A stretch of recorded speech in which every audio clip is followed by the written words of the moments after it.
السلام علیکم ورحمت الله وبرکاتو. د اکسل 2040 عملي زده کړې ته ښه راغلاست. نن د درس 12مه ورځ ده.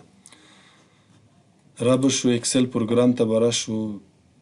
دلته تیار یو ټیبل شته، دا به خلاص کړو، وخت ضایع نشي. په تېره ورځ کې مونږه په کنډیشنل فارمټینګ کې greater than, less than, between, equal to text that contains a date occurring او duplicate value مونږ وویلې چې دا که چیرې غواړو یو عدد ورکړو چې له دې نه پورته عدد مونږ ته وښیه، له دې نه ښکته عدد د دوو عددو ترمنځ راته وښیه، هغه عدد چې مساوي له څو سره وي او هغه متن یا هغه عدد راوښیه چې دا پکې شامل وي، او دا د تاریخ په اساس مونږ کولی شو چې پیدا کړو. او دا دوه تکراري نومونه، دوه تکراري تاریخونه یا دوه تکراري تذکرې مونږ کولی شو په دې باندې پیدا کړو. را به شو اوس دا څه کار کوي، ټاپ باټم رولز. که چیرې غواړې چې دا انتخاب کې ورته ووایې چې درې بهترینه ماته انتخاب که، یعنې زه غواړم چې درې اول نمرګان زه غواړم چې لاسته راشي. دلته راشه ټاپ 10، دا خو 10 ده، ته به دا څه ورته کې ټاپ 3 راته وښیه. نو تا ته ښیي چې ټاپ 3 کې څو دي؟ دا دي. ټاپ 3 م انتخاب کړه. دلته به راشو بیرته به دا کلیر رول کو. دلته به ورته وایي چې ټاپ 3.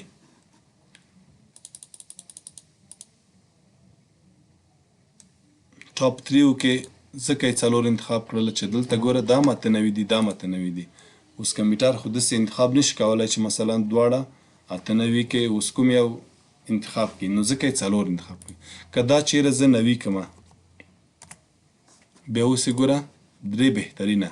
معمولا مکتبو کې چې تاسو جدول نتایجو کې وایي که نه چې درې اول نمرګان درې دانې اول و دویم و دریم نمره راته په نښه که، نو تاسو سره که تیار نمرې دلته به راشئ، دلته چېرته ټاپ 10، دا 10 ده، ته به یې 3 کړئ، نو درې بهترینه به درته وښیي. همدا رقم کولی شي چې ته باټم 10 آیټم درې دانې چې کوم یوې مثلا نمرې بیخي کمې وي. کوم دي؟ ګوره یو یې 33 یو یې 30 دي، بل یې 34. دغه وخت کې ښه ښکاري چې هغه بل اول شرط دې مونږه له منځه بوځو. په دې باندې پوه شوې؟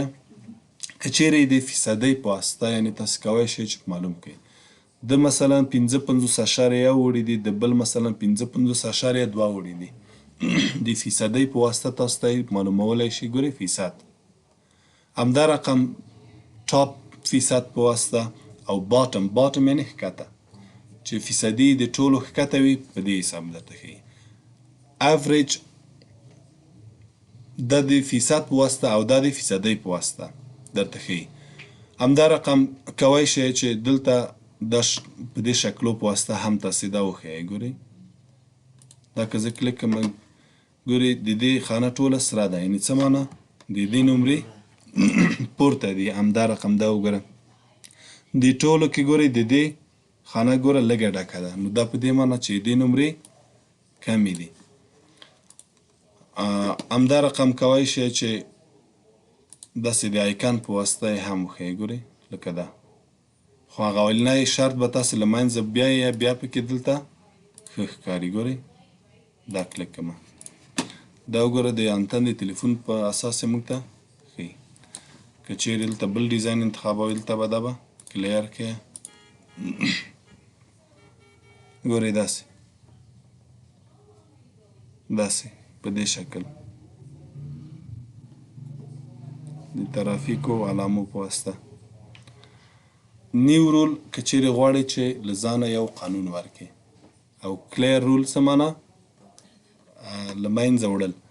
که چیرې اولنی انتخاب کې کلیر رول فرام سلیکټډ سیلز، له دغه ساحې نه به تنه هغه قانون کنډیشنل فارمټینګ درته ډیلیټ کړي، او کلیر رول فرام انټایر شیټ، دغه شیټ کې که مکمل څو کنډیشنل فارمټینګ دې ورکړي نو مکمل ځای نه به حذف شي.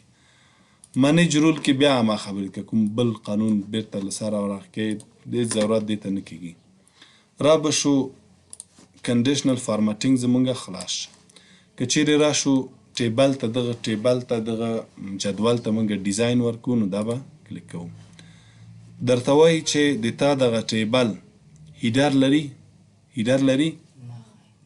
څنګه نه لري؟ دا اډ او نمبر سټوډنټ نیم سبجیکټ مارکس عنوان لري. که چیرې نه لري بیا به دا به ایسته کوي. ولري ګورې دا ده پیدا شه. دلته ګوره دغه فلټر ده. دې ته څه شی وایي؟ فلټر وایي. فلټر دا معنی لکه سورت. دغه بیا په خیر سره دلته وایو دې ځای کې. دلته فقط دومره پوه شه که چیرې دلته کلیک کوئ ټول درته وښیه یا مثلا دلته مختلف وي. دلته ګوره دا وینډوز ده. زه به دا څه شی کړمه؟ ورد پروګرام کړمه. دا به څه شی کړمه؟ دا به هم ورد پروګرام کړم. دا به هم ورد پروګرام کړم. که چیرې دلته ګورې فلټر کې زه کلیک کړمه زه ورته وایم چې سلیکټ آل نه ټول مه راته ښیه تنها د ورد پروګرام درته وښیه. ګورئ تنها ورد پروګرام درته ښیي. دې ته فلټر وایي. دلته ورته وایي چې تنها د وینډوز راته وښیه د ورد مه ښیه نو تنها به د وینډوز درته ښیي. او که دلته بیا کلیک کوم ورته وایم چې نه سلیکټ آل ټول راته وښیه ټول به درته وښیي. همداسې که دلته فلټر کې کلیک کې ورته وایي چې تنها چا چې 100 وړي هغه ماته وښیه. 100 اته 90 وړي دي دا به وښیه تنها به هماغه درته ښیي. په دې باندې پوه شوې؟ بېرته سلیکټ آل ټول به درته ښیي. دلته کلیک که مثلا که چیرې دا د مختلفو ولایت وي دلته کلیک ورته وایي چې تنها د کابل خلک ماته وښیه تنها د کابل درته ښیي. که چیرې وایي تنها د پکتیا وښیه تنها د پکتیا. که چیرې وایي تنها د جلال آباد وښیه د جلال آباد. پوه شوې په دې باندې؟ دا فلټر ده. که چیرې غواړئ چې دا فلټر غیر فعاله کړئ ګورئ متوجه شئ دلته به راشم چیرته فلټر ته دا علامه به بېرته ترې ایسته کړم. فلټر یې له منځه لاړه. دا و د ټیبل ډیزاین. که چیرې زه دا بیا انتخاب کړم ورته وایم چې نه بل ډیزاین ورکوم بیا دا کلیک وم لیده دا انتخابوم.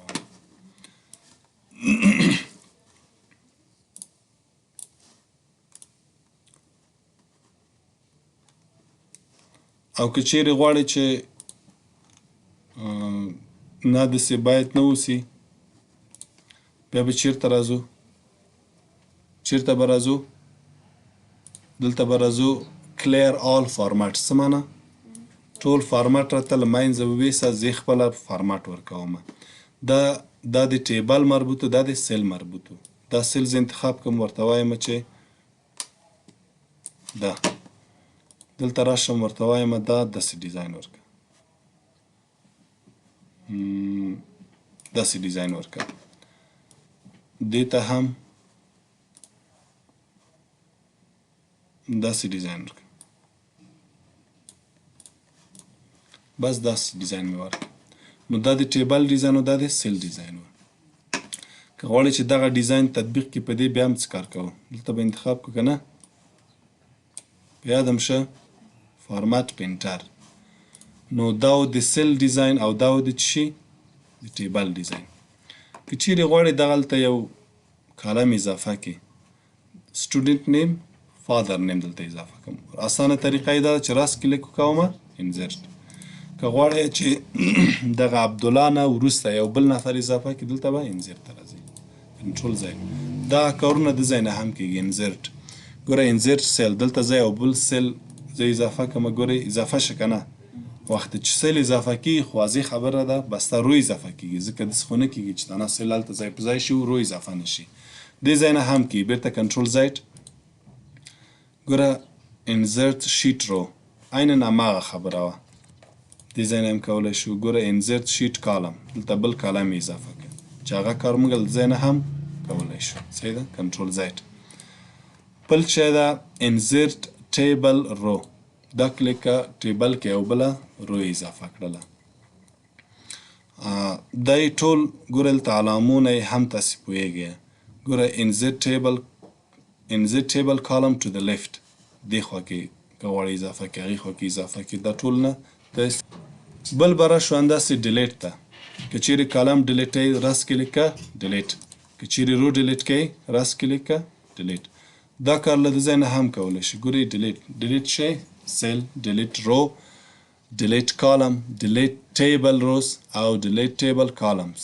کالم او ټیبل او رو دا شیان ډیلیټ کوي. او که ډیلیټ شیټ څه وایي نو شیټ به ډیلیټ شي. دلته انزرت شیټ څه معنا ګورئ بل شیټ اضافه کړي که نه دا کار له دې ځای نه هم کولی شي. ګورئ هر څو شیټه غواړئ اضافه کولی شي. ډیلیټولی یم راست کلیک چیرته ډیلیټ دا له دې ځای نه هم کولی شي. ډیلیټ شیټ ډیلیټ شیټ دې ځای نه هم کولی شي. په دې باندې پوه شوئ. رو دې ټیبل ته به راشم. رو هایټ څه معنا دغه د رو جګوالی اوس څو ده 15 که ورته وایم چې 13 که اوکې کوي.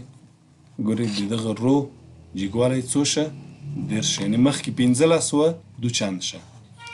همدا رقم که چیرې اوټو فیټ کلیک کې نو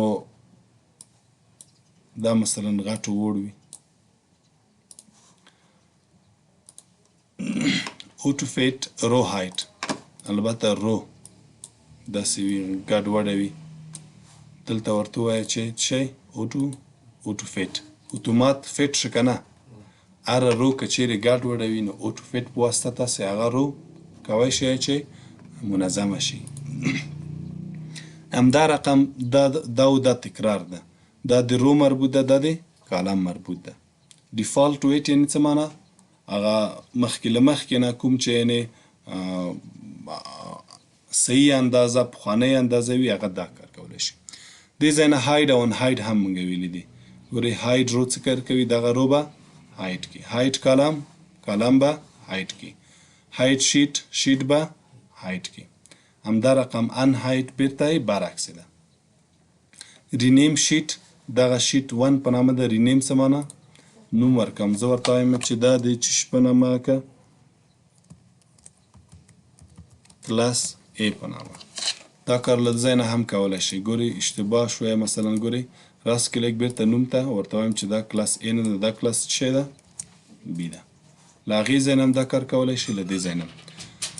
دلته مثلا نور څه کار کولی شي. ګورئ ټاپ کلر دې ته زه سور رنګ ورکوم. صحیح ده سور رنګ یې واخیست که نه دې ته ورته وایم ټاپ کلر دې ته څه شی رنګ ورکړه شین رنګ ورکړه. دې خو چې کلیک کې بیا درته صحیح ښکاري.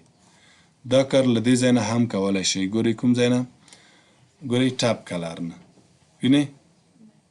او پروټیکټ شیټ مو هم ویلی ده که چیرې دې شیټ ته غواړئ قلف ورکوئ دا به یې خپله کار وکوئ. همدا رقم لاک سیل مونږ هم ویلی ده. بل موو اور کاپي ګورئ دا به زه ډیلیټ کړمه دا به هم زه ډیلیټ کړم دغه غواړم چې کاپي ولرم. څه شی کاپي راست کلیک دلته چیرته ځئ موو اند کاپي. که چیرې دا کلیک نه کړي دا له دې ځای نه بیایي بل ورک بوک ته یې هم بوتلی شي. ګورئ دلته ګوره ټو ورک بوک 1 که چیرې بل ورک بوک ولرئ دلته کلیک کړه نو بل ورک بوک ته یې هم وړی شي. که غواړئ چې همدې شیټ کې اوسي نو دې کې کار مه لره دا به کریټ کاپي کې کاپي شه که نه او که چیرې غواړئ کاپي کې نو دا کلیک کړئ. که غواړئ چې بل ورک بوک ته یې بوځئ هم کولی شئ. مثلا دلته زه یو بل ورک بوک واخلم کنټرول ان دلته زه ورته وایم چې A کنټرول انټر کنټرول S اول به دا ذخیره کړو د ډیسکټاپ په مخ د بوک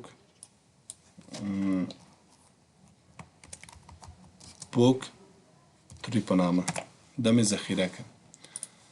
دا غواړم چې اوس دا به زه بیرته ډیلیټ کړم. دا غواړم چې بل ورک بوک ته وځم کاپي کریټ ا کاپي دلته به کلیک کړم دلته به نیو بوک به انتخاب کړم. که چیرې غواړئ چې نیو بوک ته یې ویسئ نو دا به څه کې اوکې به یې کړئ. دا ګورئ بیخي نیو بوک شه پوه شو په دې باندې. دا ګوره بل بوک ته لاړه او دلته ګوره اصلي فایل د موږ څه شی ده دا ده. نو دلته د بوک 2 په نامه هم کولی شو. دا نیو فایل ته وړل کېږي نیو فایل ته. او هغسې مشخص ځای ته دلته اپشن نه لري چې ټاکلي ځای ته یې هغه ویسئ. دلته البته لیست هم راځي، کوم ورک بوک ته بیا یې هم کولی شي چې دې ځای نه انتخاب کړي. نو سوال پوښتنه لرئ دوکې؟ دا و زموږ د نن ورځې درس.